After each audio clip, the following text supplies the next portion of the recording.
Shalom à tout le monde, soyez bénis dans le nom de Jésus. J'espère que vous allez tous bien, que votre semaine se passe bien et que vous êtes en bonne santé. Soyez les bienvenus encore une fois à l'Académie des disciples. Notre programme, c'est vrai, des vacances, mais qui va continuer même après les vacances, qui nous permet de revenir sur les doctrines de base de notre vie chrétienne. J'espère que vous êtes bénis par ce programme et nous sommes dans la suite de notre classe 2, donc la classe 2 qui parle de la nouvelle création. Et nous allons aborder un terme assez particulier que j'aime beaucoup. Alors, j'aime tout ce qu'on a vu, mais, mais cette série-là, ou cette partie 6 est assez particulière, très pratique aussi. Donc, je vais vous demander d'être très attentifs. Mais avant de rentrer dans le vif du sujet, nous allons rendre grâce à Dieu, nous allons élever le Père, le demander de venir prendre le contrôle de ces instants que nous allons passer. Tu vas mettre ta main sur ton cœur et tu vas prier aussi avec moi. Père Céleste, nous voulons te rendre les actions de grâce. Toi qui es élevé au-dessus de toutes choses, toi qui es élevé au-dessus de notre vie, au-dessus de nos familles, au-dessus de l'école des disciples, au-dessus de toutes les circonstances par lesquelles nous pouvons passer. Tu as toujours été fidèle et nous savons que tu l'es encore aujourd'hui. Nous prions afin que notre cœur soit disposé, afin de recevoir cette semence qui est ta parole, cette nourriture, Père éternel des armées, Papa, qui va nous donner de pouvoir grandir davantage avec toi. Que notre esprit soit connecté à toi, que notre âme et notre corps soient soumis à ton esprit dans le nom de Jésus-Christ de Nazareth et que nous sortions de ces lieux totalement enrichis, édifiés pour la seule gloire de ton Saint-Nom. Au nom de Jésus, Amen. Gloire à Jésus. Alors, la thématique de la nouvelle création, pour ceux qui sont en train de suivre l'académie, la thématique de la nouvelle création est abordée sous forme de questions. Donc, ce n'est pas vraiment des chapitres, ce n'est pas vraiment des grands 1, etc. C'est sous forme de questions. C'est vrai qu'il y a des numérotations, mais je vous laisse le soin de numéroter comme vous le souhaitez. Donc, nous sommes sur la question 6. OK? Donc, la précédente réunion, on avait abordé la question 5.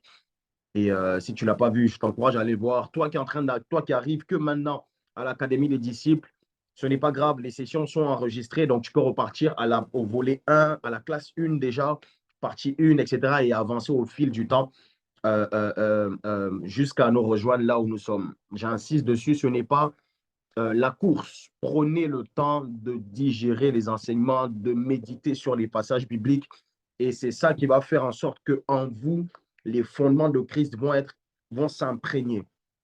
Gloire à Jésus. Alors, je rentre dans le vif du sujet. Aujourd'hui, nous voyons la question 6. Et la question 6 est comment vivre dans cette nouvelle dimension de la nouvelle création? Alors, là où tu es, tu peux écrire comment vivre dans cette nouvelle dimension de la nouvelle création. Comment vivre dans cette nouvelle dimension de la nouvelle création. Je tiens juste à signifier que certains points que je vais aborder ici ont été déjà un peu abordés précédemment. Okay? Donc, certainement, je donnerai beaucoup plus d'informations appuyées sur plusieurs passages bibliques que nous allons voir. Donc, ne soyez pas surpris si on revient sur certaines choses. Ça fait partie de la réponse à ces questions. Cependant, il y a certaines choses, il y a d'autres choses que nous n'avons pas vues, que nous allons commencer à voir et je suis convaincu que Dieu va te faire du bien. Lavra de Bainderia. Alors, nous démarrons. Je veux qu'on puisse prendre Psaume 82, le verset 6 à 7. Psaume 82, le verset 6 à 7. Voici ce que la parole nous dit. Vous êtes des dieux, vous êtes tous des fils du Très-Haut. Cependant, vous mourrez comme des hommes, vous tomberez comme un prince quelconque. Vous êtes des dieux, vous êtes tous des fils du Très-Haut, cependant, vous mourrez comme des hommes, vous tomberez comme un prince quelconque. Gloire à Dieu, merci pour le texte. Si vous êtes attentif et pointilleux comme moi, vous allez vous rendre compte que le Seigneur est en train de nous donner un passage qui se trouve dans l'Ancienne Alliance. Et c'est dans cette Ancienne Alliance qu'on parle, on dit, vous êtes des dieux, vous êtes des fils du Très-Haut. Alors, quelqu'un peut se poser la question de savoir, mais notre filiation avec Dieu, l'adoption, n'a-t-elle pas été instituée à partir de l'avènement de Christ, de la mort et de la résurrection? Si. OK?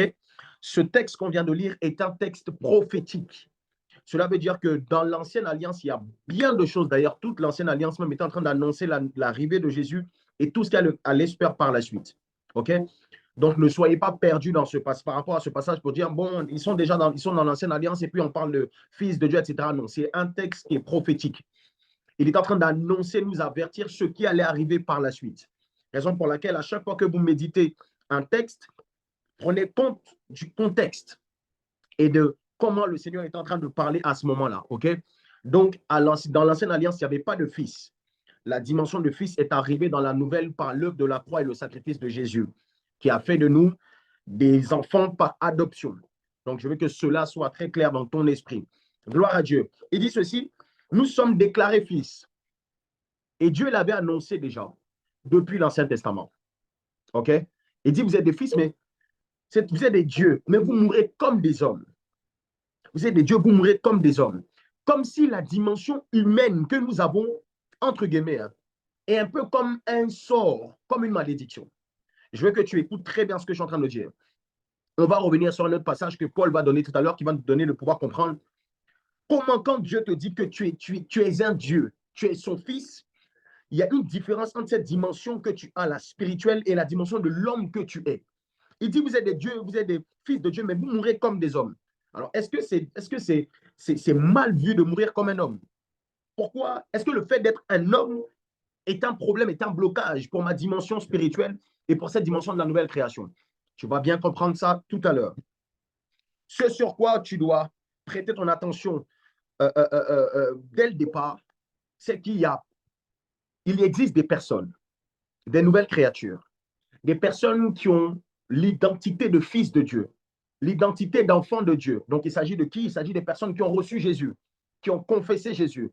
Il s'agit de ces personnes qui peuvent être des dieux, petit d, qui peuvent être appelés des fils, mais qui ne vivent pas pleinement la dimension de la nouvelle création. C'est ce que le Seigneur est en train de vouloir nous dire, même des siècles avant. Vous avez l'identité, mais vous n'avez pas la nature de cette identité. C'est un peu particulier. Vous avez le titre, mais c'est comme si vous n'avez pas les fonctions et vous n'avez pas le pouvoir qui est en relation avec les titres. Mais je prie que toi, tu puisses le vivre dans le nom de Jésus-Christ de Nazareth. Que ta vie chrétienne ou ta dimension de chrétien ne soit pas juste un slogan, ne soit pas juste un mot, mais que tu puisses vivre pleinement tout ce que Dieu a mis dans cette identité dans le nom de Jésus-Christ de Nazareth. Mais le constat est général. Si la Bible nous l'a dit depuis Psaume, et vous allez vous rendre compte que dans certains passages que nous allons prendre tout à l'heure, ça a été même redit, ça veut dire que trop de chrétiens vivent en dessous de leur capacité spirituelle. C'est ça l'essence de cette première partie. Trop de chrétiens vivent en dessous de leur capacité spirituelle, de ce que Dieu est capable de faire avec eux, de ce que Dieu leur a donné. Beaucoup d'entre nous, nous sommes appelés à vivre dans le surnaturel. Ce n'est pas un conte de fées, ce n'est pas un film, ce n'est pas une illusion, c'est une vérité absolue de Dieu. Nous avons la capacité de vivre dans le surnaturel, mais malheureusement, on continue de vivre dans le naturel et on se contente du naturel. Lorsque le Seigneur dit que nous sommes de nouvelles créatures, j'expliquais que dans le processus de la nouvelle création, ton esprit est changé. OK? Donc, Dieu te donne une capacité, il donne une dimension spirituelle qui est transformée. Mais dans cette dimension, dans cette nouvelle création, le surnaturel doit être ton quotidien. Et je veux insister dessus, ce n'est pas le ressort des pasteurs uniquement. Ce n'est pas juste une question d'être prophète, une question d'être archibishop, une question d'avoir des méga church. Tu donnes ta vie à Jésus et que tu es une nouvelle créature, ces choses doivent t'accompagner. Malheureusement, c'est dommage. Des dieux meurent comme des hommes. Alors, la question est, comment vivre? J'ai envie même de rajouter pleinement cette dimension de la nouvelle création. Comment le faire? Cet enseignement est très pratique et je vais t'aider vraiment à prendre note comme tu peux. Mais au-delà de ça, le passage que j'ai médité ce matin, c'était, tu me demandais de traduire ce que nous entendons par des actions. Donc, je ne veux pas juste que tu puisses entendre, prendre des notes, mais je veux que tu puisses être emmené à poser des actions par l'action du Saint-Esprit dans le nom de Jésus. Quelqu'un peut dire Amen. Gloire à Jésus. Alors, je veux voir avec toi trois grandes choses. Trois grandes choses à respecter pour marcher dans la nouvelle création. Ou pour vivre, pour rester dans la thématique, pour vivre cette nouvelle dimension de la nouvelle création. Trois choses importantes, indispensables, qui incluent plein d'autres. Donc, trois choses. Aidez-moi, s'il vous plaît, à aller dans 2 Corinthiens, le chapitre 5 et le verset 27, qui fait partie de notre texte de base sur la nouvelle création, de nos textes de base sur la nouvelle création. 2 Corinthiens 5, le verset 17. Qu'est-ce que la parole nous dit? Si quelqu'un est en Christ, il est une nouvelle créature. Les choses anciennes sont passées, voici, toutes choses sont devenues nouvelles. Si quelqu'un est en Christ, il est une nouvelle créature. Les choses anciennes sont passées, voici, toutes choses sont devenues nouvelles. Gloire à Jésus. Merci pour le texte. La première chose que tu dois savoir, et ça c'est un peu un rappel de ce qu'on a vu précédemment, c'est que on parle de ces trois choses à respecter. La première chose, c'est naître réellement de nouveau et se convertir. Ou se convertir, c'est comme toi, tu le souhaites. J'insiste ici sur le réellement et sur la réelle conversion. Si je suis en train d'insister sur cette dimension de vrai né de nouveau et de vrai converti, c'est qu'il y a de fausses conversions. Écoutez, le texte qu'on a lu a dit si quelqu'un est en Christ, cela veut dire si quelqu'un appartient à Jésus. Donc, tu ne peux pas appartenir à Jésus si tu n'as pas donné ta vie à Jésus. Et c'est uniquement lorsque tu donnes ta vie à Jésus que Jésus fait de toi une nouvelle créature. Mais lorsqu'on dit de donner sa vie à Jésus, ça veut dire que ta vie ne t'appartient plus. Et si on dit que ta vie ne t'appartient plus, cela veut dire que tu deviens esclave de Jésus. Et un esclave ne fait pas ce qu'il veut, l'esclave fait ce que le maître veut. Alors, pour évaluer ta dimension de nouvelle création et de nouvelle naissance, tu vas toi-même regarder à l'intérieur de toi, est-ce que les actions que tu poses, est-ce que ta vie, est-ce que tout ce que tu fais émane de toi ou émane de ce maître à qui tu as donné ta vie? Beaucoup, nous avons donné nos vies à Jésus de notre bouche, mais pas de notre cœur. Quand tu as donné juste ta vie, entre guillemets, et que tu as fait juste une confession, et que là, si le cœur ne suit pas, tu ne peux pas arriver dans cette dimension de nouvelle création. Il dit, si quelqu'un est en Christ, le constat, c'est que beaucoup d'entre nous, nous ne sommes pas en Christ, nous marchons à côté de Jésus. Nous ne sommes pas en Christ, nous sommes à côté de Christ. Il y a des fausses conversions. Sachez-le. Il y a des semblants de conversion. Sachez-le. Une personne convertie qui donne sa vie à Jésus, cela est palpable, cela se voit. Et le lien qu'il y a entre ça, c'est que tu vis dans une totale dépendance. Ça peut être un signe aussi. Et un signe majeur. Totale dépendance. Tu ne fais plus ce que tu veux. Tout ce que tu fais est en rapport avec celui à qui tu as donné ta vie. Tu ne vis plus pour toi. Tu vis pour la personne à qui tu as donné ta vie. Tu ne marches plus selon toi-même. Tu marches selon les préceptes de cette personne à qui tu as donné ta vie. As-tu réellement donné ta vie à Jésus? L'as-tu fait de bouche ou de cœur?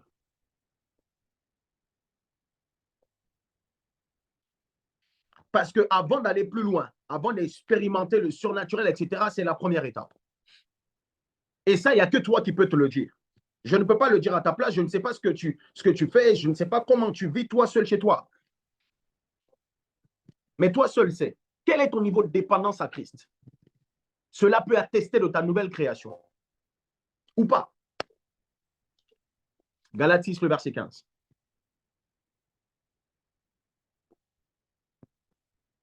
Galatis, le verset 15 nous dit ceci. Car ce n'est rien d'être circoncis ou incirconcis. Ce qui est quelque chose, c'est d'être une nouvelle création.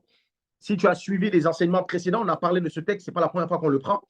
Et on parlait ici du fait que la circoncision était un acte religieux à l'époque. Et Paul est en train de dire, la religion n'est rien. Ce qui est, c'est la nouvelle création. En d'autres termes, merci pour le texte, plusieurs sont à l'église. Plusieurs sont dans l'église. Je vais plus loin. Plusieurs croient au nom de Jésus. Plusieurs même définissent leur salut par rapport à leurs œuvres. Ils sont en train de penser de façon religieuse. Ils se disent qu'il faut qu'ils fassent pour qu'ils soient. OK? Écoutez-moi, s'il vous plaît. Ce n'est pas le fait de faire ou le fait de fréquenter l'église. Je vais plus loin. Le fait de servir à l'église qui fait de vous de nouvelles créatures. C'est faux. Paul dit, ce n'est pas le fait d'être circoncis ou incirconcis qui est quelque chose. En fait, ce n'est pas le fait d'être religieux qui est quelque chose. Ce n'est pas le fait de poser des actions qui est quelque chose. Ce qui est, c'est le fait d'être une nouvelle création. C'est le fait d'être une nouvelle création. On a parlé de ces trois choses à respecter. La première chose qui est hyper importante, c'est de naître de nouveau et d'être réellement converti. Jean 3, le verset 5 à 8. Ah, je ne vous ai pas dit pour cette session, j'aurai pas mal de textes bibliques. Donc, toi qui n'aimais pas trop la parole de Dieu, ça passe par ça. Jésus répondit, en vérité, je vous ai dit, à chaque fois que Jésus insiste dessus, c'est que c'est dangereux. Fais attention à ce qui vient. En vérité, je te le dis, si un homme ne naît d'eau et d'esprit, il ne peut entrer dans le royaume des cieux ou le royaume de Dieu.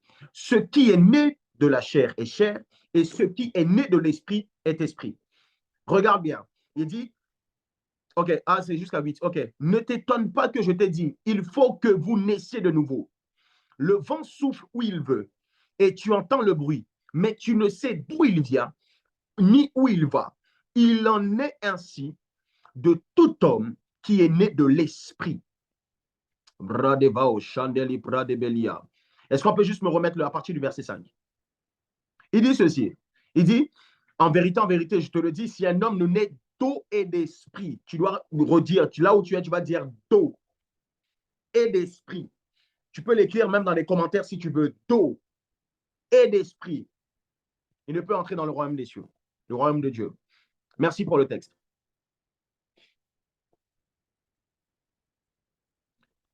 Les amis, ce que je vais être amené à dire maintenant est d'une grande importance, un peu comme tout ce qu'on est en train de faire, mais il y a beaucoup d'amalgame à ce niveau, beaucoup d'incompréhension à ce niveau. Voilà pourquoi je ne vais pas courir, je vais prendre le temps de bien transmettre, interpréter ce que l'Esprit veut dire. Regardez ce qu'il dit en ce qui concerne la nouvelle naissance. Donc, Jésus est en train de parler avec, c'était qui? Avec Nicodème, il me semble. Et il lui dit, il pose la question en ce qui concerne la nouvelle création, tout ça. Et puis, il dit donc, il parle de la nouvelle création. Et puis, il dit, si quelqu'un ne naît de... Donc, en fait, c'est comme si la personne est en train de lui demander, mais comment on fait pour naître de nouveau? Est-ce que je dois aller dans le ventre de ma mère? Comment ça se fait? Donc, comment vivre vraiment dans cette nouvelle dimension de nouvelle création? C'est ça la thématique d'aujourd'hui.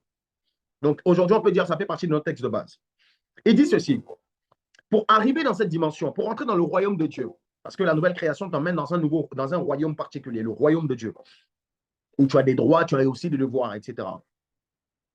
Maintenant, il dit ceci, il dit, si quelqu'un ne naît d'eau et d'esprit, il ne peut pas.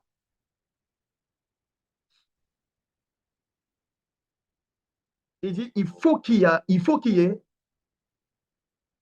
le baptême d'eau et aussi le baptême de l'esprit. Je veux juste apporter une précision. Quand je suis en train de parler de baptême d'eau et d'esprit, je ne parle pas d'abord de l'aspect physique de la chose. Je parle d'abord de l'aspect spirituel. Écoute ceci. Ici, l'eau est symbole de la parole de Dieu. La première dimension du baptême d'eau, c'est d'accepter que la parole de Dieu pénètre en toi, change ton cœur. C'est accepter de se laisser transformer par l'eau de la parole. Suis-moi très bien. Une personne qui décide de donner sa vie à Jésus doit d'abord passer par le baptême d'eau avant le baptême de l'Esprit. En d'autres termes, tu dois d'abord être rempli de la parole de Dieu, qui est l'eau, avant de chercher à avoir les dons de l'Esprit. Beaucoup d'entre nous, on assimile notre dimension de nouvelle création par nos dons. Ce n'est pas parce que tu as des dons que tu es né de nouveau. Je reviens sur ça tout à l'heure parce que je vais bien insister dessus, c'est dans la seconde partie. Mais dans le processus de la nouvelle création, ce qui vient avant, c'est l'eau. Ton rapport avec la parole de Dieu doit te donner de pouvoir savoir si tu es réellement une nouvelle créature. Quel est le lien que tu as avec la parole de Dieu? Est-ce que tu laisses la parole de Dieu pénétrer en toi? Je vous ai dit tout à l'heure que c'est l'esprit qui est changé, mais l'âme a besoin de la conversion. Il est impossible que l'âme soit convertie sans la parole. Impossible. Impossible. Voilà pourquoi je disais que quand tu donnes ta vie à Jésus et quand tu es en train de marcher dans cette nouvelle dimension de nouvelle création, tu valorises la parole, tu valorises, tu savoures, tu considères l'eau. Une deuxième dimension de cette eau, c'est que l'eau purifie. L'eau purifie. Tu peux écrire avec moi, l'eau purifie. Alors, se baptiser ou le baptême d'eau consiste à quoi? Consiste à déjà, dans un premier temps, accepter d'être purifié par la parole. Quand vous allez prendre la parole, quand vous allez méditer la parole, vous allez vous rendre compte qu'en vous, il y a tellement de choses qui ne sont pas alignées avec la parole de Dieu. Et cette parole-là va venir nettoyer votre être qui est un peu souillé et va vous donner de pouvoir quitter cette dimension d'impureté vers une dimension de pureté.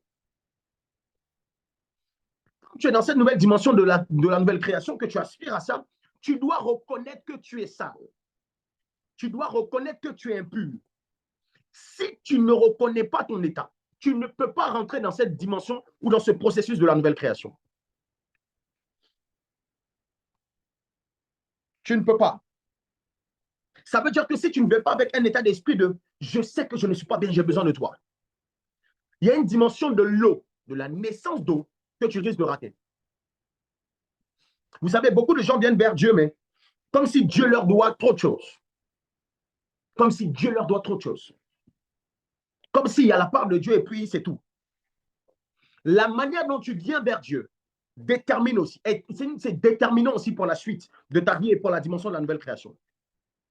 Voilà pourquoi Jésus, lorsqu'il sort de son baptême, qui va dans le désert, lorsqu'il revient, il prêche la repentance. C'est comme si c'est l'étape primordiale avant d'aller plus loin. Reconnaître que tu es pécheur. Reconnaître que tu as besoin d'être lavé. Et parce que tu es pécheur et que tu as besoin d'être lavé, tu ne peux pas t'éloigner de l'eau. Tu ne peux pas t'éloigner de l'eau. Tu ne peux pas t'éloigner de la parole. Je vous assure, les amis, cette dimension de nouvelle création, tu peux encore l'évaluer par ton rapport ou ta relation avec la parole de Dieu. Et cela est symbolisé, tout ce qu'on parle, le baptême d'eau, etc. Il s'agit de la parole premièrement, mais cela est symbolisé aussi par le baptême d'eau de façon physique, ce qu'on appelle le baptême par immersion. Je vais avoir un temps où je vais enseigner sur le baptême. Saint-Esprit me met ça à cœur depuis un certain temps. J'attends juste son goût, ok? Il y a beaucoup d'incompréhension autour du baptême, il y a beaucoup d'amalgame autour du baptême. Donc, à la lumière des Écritures, sur la base de la parole de Dieu, on va parler de ça, ok? Donnez-moi, s'il vous plaît, alors, on ne va pas le prendre. Question de temps, on ne va pas le prendre. Mais je veux que tu puisses noter. Acte 8, tu vas lire du verset 9 au verset 20. Lis. Faut pas, faut lire. Tu lis Acte 8 du verset 9 au verset 20. Et tu vas tomber sur l'histoire de Simon le magicien. Écoutez ceci. Simon le magicien a accepté Jésus. À quel moment? Ok. Il a accepté Jésus à quel moment? Il a accepté Jésus quand il a vu Philippe et les miracles que Philippe faisait.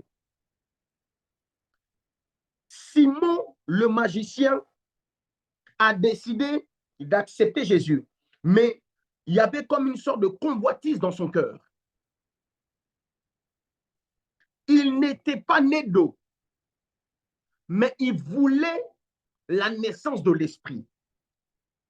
Ça veut dire qu'il était attiré, lui il faisait de la magie, mais il a vu des gens qui avaient une certaine dimension de puissance et il était attiré par cette puissance, à tel point que il a voulu payer de son argent, il a voulu payer les disciples pour recevoir le Saint-Esprit.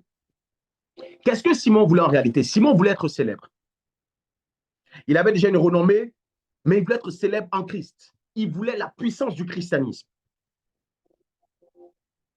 J'insiste dessus. Il avait accepté Jésus. Mais à l'intérieur de lui, il était plus focalisé sur la naissance de l'esprit que la naissance de l'eau. À tel point qu'il était prêt à payer pour avoir la puissance. Toi qui es en train de m'écouter, pourquoi tu viens en Christ? Tu viens en Christ pour quoi? Tu viens en Christ pour le mariage?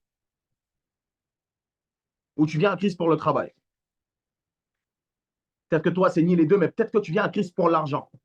On t'a dit que quand tu viens à l'église, tu vas trouver un mari. On t'a dit que quand tu viens à l'église, quand tu n'as pas de travail, tu vas trouver un travail. On t'a même dit qu'à l'église, il y a de belles jeunes filles.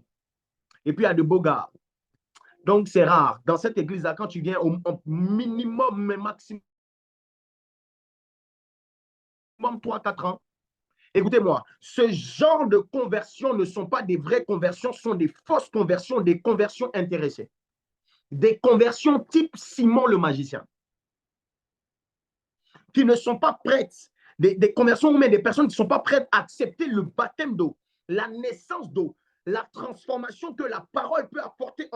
Écoutez, quand vous venez, je dis l'esprit est changé, mais l'âme a besoin de la conversion. Tu viens avec tes difficultés, avec ta manière de penser, avec l'éducation que peut-être tu as vue de tes parents ou l'éducation que tu as eue dans la rue, la chair aussi te donne des pensées. Quand tu viens à Christ dans cette nouvelle dimension et que tu veux vivre la nouvelle création, tu as besoin de laisser la parole pénétrer en toi et te travailler de l'intérieur. Tu dois naître d'eau. Rentrer en toi-même, reconnaître ta misère, ton péché, ton besoin du Sauveur. Accepter que la parole te nettoie. Je le disais, beaucoup ne veulent pas la naissance d'eau, mais veulent la naissance de l'esprit, la puissance, le miraculeux. Jadabra deva inderia. Alors que tu as besoin de naître d'eau avant, dans la logique de Christ, avant la naissance de l'esprit, afin d'entrer dans le royaume de Dieu. J'insiste dessus, évalue ta conversion ou ta nouvelle dimension dans laquelle tu es avec le Seigneur en fonction de cette dépendance à Christ et à sa parole, à l'eau. Je vais développer cette partie-là encore, peut-être dans l'enseignement, même à l'école des disciples, qu'on va reprendre, parce que c'est hyper important. Et beaucoup d'entre nous ont besoin de savoir ça. Alors, le premier, le petit A, donc j'ai dit petit A parce que c'était question 6, donc je me voyais mal mettre en bas de 6, un petit 1, etc. Donc j'ai mis des lettres. Mais toi, tu peux numéroter comme tu veux. Par rapport à la question 6, comment vivre, comment marcher, comment vivre dans cette nouvelle dimension, la nouvelle création. Premièrement, c'est être réellement né de nouveau par rapport à ce qu'on vient de nous dire. Et la deuxième chose, c'est croître dans l'esprit ou croître devant Dieu. Croître dans l'esprit ou croître devant Dieu. Cette partie est aussi particulière. N'hésitez pas, si vous avez des questions, à mettre des questions dans les commentaires. N'hésitez pas, si vous avez des questions, à mettre des questions aussi dans le groupe Telegram. Et on va faire le nécessaire pour pouvoir répondre à vos questions. Voici. Première dimension, c'est la naissance. Mais un enfant qui naît, qui ne grandit pas, c'est problématique. C'est à ce moment-là qu'on parle de la croissance. La croissance dans l'esprit ou la croissance devant Dieu. S'il vous plaît, prêtez-moi vos oreilles. Soyez attentifs à ce que l'Esprit veut dire au travers de moi, à partir de cet instant, les chrétiens ne vivent pas la nouvelle création parce qu'ils ne grandissent pas en Jésus. En d'autres termes, le manque de croissance spirituelle est un fléau et peut t'empêcher de vivre, je le disais plus haut, toutes ces capacités surnaturelles que Dieu a mis en toi. Beaucoup d'entre nous ont des années dans l'Église, mais n'ont pas beaucoup d'années en Jésus. Tu as des années dans l'Église, mais tu n'as pas beaucoup d'années en Christ. Nous devons grandir spirituellement. On a dit quoi? On a dit que la nouvelle création change ton esprit. Cela veut dire que tu reçois un esprit nouveau. L'esprit qui vient arrive comme un bébé. Et parce qu'il est bébé, il ne peut pas déployer tout son potentiel. Suis-moi très bien. C'est l'exemple d'un bébé. Un bébé qui naît, en lui, quand vous le voyez, même quand il a 2 ans, 1 an, combien de mois, en lui, il y a toute la capacité, toutes les grâces qui résident en un homme. Tu me suis? En lui, il y a cette dimension, il y a cette capacité, ça va parler, mais il ne parle pas. Il y a cette capacité, ça va marcher, mais il ne marche pas. Cette capacité à pouvoir investir, à pouvoir réaliser, prendre des décisions, mais il ne peut le faire. Pourquoi? Parce qu'il est bébé. Cela veut dire que tant que tu restes bébé, malgré le fait qu'il y ait des choses en toi, tu ne peux pas bénéficier de ça. La Bible nous dit quoi dans Galates 4, le verset 1? Il dit l'héritier, tant qu'il est enfant, ne diffère en rien d'un esclave. Or, aussi longtemps que l'héritier est enfant, je dis qu'il ne diffère en rien d'un esclave, quoi qu'il soit le maître de tout. Tu es maître de tout, mais en même temps, tu es esclave. C'est bizarre. Comment un maître peut être un esclave? Ça, c'est quand il y a un manque de croissance. Merci pour le texte. Beaucoup de chrétiens restent immatures. Et l'immaturité spirituelle est une faiblesse. L'immaturité spirituelle est une faiblesse. Lorsque j'étais en train de suivre cette formation, je le disais donc de la formation, pour ceux qui ne le savent pas, je l'ai dit, je crois, dans les sessions précédentes, c'est que c'est une formation reçue du pasteur Mohamed Sanogo sur la nouvelle création et sur toutes les dimensions que nous sommes en train de voir. Il donnait un exemple. Il disait ceci, il dit, Saint-Esprit, rappelle-moi l'exemple. Il dit, est-ce que vous savez que les bébés spirituels, c'est fort de sens, hein, c'est très fort de sens. Mais peut-être que je vais plus développer ça pour le vendredi. Ne soyez pas, même si on n'arrive pas à tout voir, ne soyez pas fâchés. Il disait ceci, il dit, est-ce que vous savez que les bébés spirituels sont plus exposés aux maladies que les personnes qui sont grandes spirituellement? Moi, ça m'a un peu surpris parce que il n'a pas dit que ceux qui sont avancés spirituellement ne sont pas malades. Il dit ceci, que les bébés spirituels sont plus exposés aux maladies, c'était les exemples, mais même à la domination de cette dimension même terrestre sur laquelle on est, aux lois naturelles, plutôt que les personnes qui sont avancées spirituellement. Pourquoi? Parce que quand tu grandis et que ton esprit grandit, je parle de trucs, je parle pas de ta taille, quand ton esprit grandit, il prend l'ascendant sur ton corps. Vous n'êtes jamais posé la question de savoir pourquoi Jésus n'a jamais été malade. Posez-vous la question, ou avez-vous déjà vu un texte où on parle de la maladie de Pierre ou la maladie d'un des disciples? Je recherche encore ce texte. Et si vous l'avez, n'hésitez pas à me l'emmener. J'en ai besoin. Mais jusqu'à preuve du contraire, ils ont marché avec Jésus, mais à aucun moment, on a parlé de leur maladie. On parlait de la maladie des personnes qui étaient autour d'eux et ils guérissaient. Quand tu es spirituellement grand, certaines lois naturelles, corporelles, n'ont plus d'effet sur toi. Il se peut que la maladie que tu as, ce qui est dans ton corps, ok, il se peut que la maladie ou le problème que tu vis depuis un certain temps ait pour solution ta dimension spirituelle. Quand ton esprit domine l'âme et la chair, c'est ton esprit qui détermine ta santé. Ça veut dire que l'esprit, si ton esprit est en bonne santé, s'il y a une bonne santé spirituelle, le corps suit. Il y a un passage, je ne l'ai plus, peut-être que la prochaine fois, je vais vous le donner. Il y a un passage qui dit que la parole de Dieu est la santé ou une bonne santé pour tout notre corps. Alors que la parole est esprit.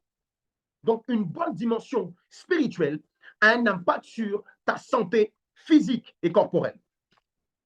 Frère, nous devons grandir spirituellement. Par contre, quand ton esprit est petit, il est assujetti aux désirs de la chair, aux influences de la chair. C'est inévitable. Nous devons croître. Quand nous allons grandir, c'est à ce moment-là que nous allons découvrir tout ce que Dieu a caché en nous dans cette dimension de la nouvelle création. Un enfant, lorsqu'il est bébé, il ne sait pas qu'il a la possibilité de courir 100 mètres en combien de secondes? Il ne sait pas. Il y a plein de choses qu'il ne sait pas. Et il découvre ces choses à quel moment? Plus il grandit, plus il découvre. Il y a des choses que Dieu ne va pas te donner ou Dieu ne va pas te révéler comme ça parce que tu es encore enfant. Ce dont tu as besoin, il y a des dimensions, même ça, c'est ce que me dit, il y a des dimensions de destinée. Seigneur, ma destinée, il y a des dimensions de destinée que Dieu ne veut pas te révéler. Parce que s'il te révèle dans ta dimension d'enfant, tu vas avoir peur. Et ce n'est même pas de ton âge. Il va attendre que tu grandisses pour pouvoir te l'expliquer ou pour te le révéler. Ce qui doit être important, ce n'est pas la dimension que tu dois atteindre avec Dieu. De le futur. Seigneur, qu'est-ce que je veux faire? C'est vrai que c'est bien. Mais pendant que tu es en train de te projeter comme ça, là, fais grandir ton esprit. Parce que lorsque ton esprit grandit, il est capable de mieux comprendre ce que je veux faire.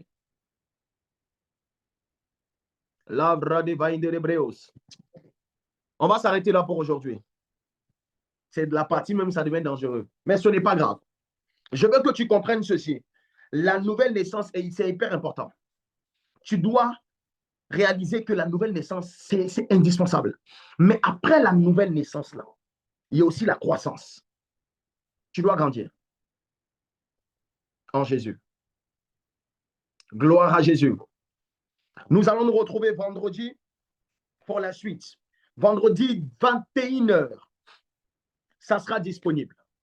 La suite de l'enseignement sera disponible. Donc, n'hésitez pas à vous connecter pour regarder. Si toi, tu n'es pas disponible à cette heure-là, prends le temps de regarder.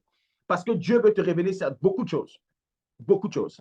Je veux prier pour toi, roi de gloire. Je viens te remercier pour cette session. Te bénir parce que tu as parlé à la vie de plusieurs, moi le premier. Et je prie que tu m'aides à pouvoir réaliser que j'ai besoin de rentrer dans cette dimension profonde et réelle de la conversion et de cette nouvelle création. Je veux que tes fils et tes filles qui sont en train d'écouter puissent avoir cette soif de grandir, s'attacher à la parole, laisser la parole transformer, changer leur caractère, changer leur âme, changer leur manière de voir les choses. C'est uniquement dans cette dimension qu'on peut aspirer vivre les grâces et les avantages de la nouvelle création. Donne-nous également de grandir au nom de Jésus-Christ de Nazareth. Merci Saint-Esprit. Alors, le vendredi, on va parler de cela. Il y a encore un petit problème, c'est que quand tu es enfant, il y a une nourriture adaptée. Quand tu grandis, il y a aussi une nourriture adaptée. Donc, le tout, ce n'est pas de grandir, mais c'est de grandir à son rythme. Avoir la nourriture qu'il faut par rapport à son âge. Si mon enfant a 4 mois que je lui donne du poulet, des frites et de la tchéké, je suis en train de le tuer. C'est ainsi que beaucoup d'enseignements tuent certains enfants de Dieu. Pourquoi? Parce que ce n'est pas, ils mangent, mais la digestion est mauvaise. Et la digestion peut conduire à la mort. On se donne rendez-vous le vendredi.